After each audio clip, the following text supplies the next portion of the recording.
నిన్న మనకి తెలంగాణలో ఒక జియో పాస్ అయింది కదా. ముఖ్యంగా దాంట్లో 2 రూల్స్ ఉన్నాయి. ఒకటొచ్చేసి ఆస్తిలో తల్లిదండ్రుల ఆస్తిలో సగభాగం ఖచ్చితంగా పిల్లలకి ఇవ్వాలి అని.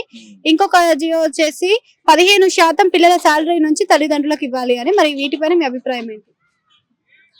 మీరు అడిగిన దాంట్లో క్లారిటీ లేదమ్మా. నువ్వేంటి సగభాగం పిల్లలేంటి ఆడపిల్లకి ఇవ్వాలన్నా పిల్లలకి ఇవ్వాలన్నా ఆడపిల్లలకి. ఆడపిల్ల గురించా? ఎప్పుడో చట్టం ఉంది అది. సగభాగం ఆ తల్లిదండ్రుల ఆస్తిలో సగభాగం ఆడపిల్లకి ఇవ్వాలని చెప్పి ఎన్టీ రామారావు గారు ఆ జీవోని తీసుకొచ్చి అమలు చేశారు. కానీ దాన్ని ఎవరు కూడా అంతగా వినియోగించుకోలేదు. మరి ఎవరు కూడా ఆడపిల్లలకి ఇవ్వడానికి ముందుకు రాలేదు కదా. ఎవరున్నారు అందుకంటే ఎక్కువ పట్టుకుపోతున్నారు మధ్యతరగతి కుటుంబాల్లో ఆడపిల్లలు. ఎందుకంటే ఒక సామాన్యమైన ఉద్యోగి చాలా కష్టపడి 10 లక్షలు ఎంతో పోగు చేసి కట్నంగా ఇచ్చి ఆ వాళ్ళకి పూర్తి లాంఛనాలతో వారికి వివాహం చేస్తున్నాడు. కొడుకు అప్పులు అప్పచెప్తున్నాడు, కూతురు కాస్త అప్పచెప్తున్నాడు.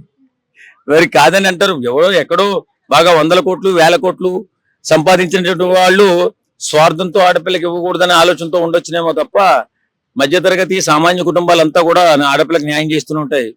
మరి ఎక్కడ న్యాయం జరగలేదు నాకు అర్థం కావట్లేదు, కానీ ఖచ్చితంగా న్యాయం జరిగే తీరుతుంది. అండ్ ఇంకొక రూమర్ కూడా క్రియేట్ అవుతుంది. ఇంకొక రూమర్ బాగా వినిపిస్తుంది. ఈ చట్టం కూడా కవితక్క గారి కోసమే వచ్చింది అని చెప్పేసి ఇంకొంతమంది అని అంటున్నారు. మరి నిజంగా అందులో నిజాలు ఉన్నాయంటారా? కవిత పుట్టక ముందు వచ్చింది ఈ చట్టం. ఆడపిల్లకి సమాన హక్కులు అని చెప్పి ఎన్టీ రామారావు గారు చాలా సంవత్సరాల క్రితమే చట్టాన్ని తీసుకొచ్చారు. ఎన్టీ రామారావు గారు కాదు, దేశంలో మొత్తం ఈ చట్టం ఎప్పటి నుంచో అమల్లో ఉంది. ఆడబిడ్డకి సగభాగం ఆస్తిలో, తండ్రి ఆస్తిలో సగభాగం. కాకపోతే కొంతమంది లాంఛనాల రూపంలో ఆడపిల్లకి ఇస్తూ ఉంటారు.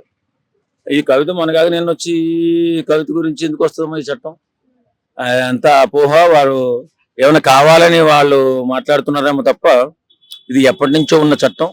ఆడపిల్లకి అదనంగానే ఇస్తున్నారు తల్లిదండ్రులు. దీని మీద ఎలాంటి సందేహం లేదు.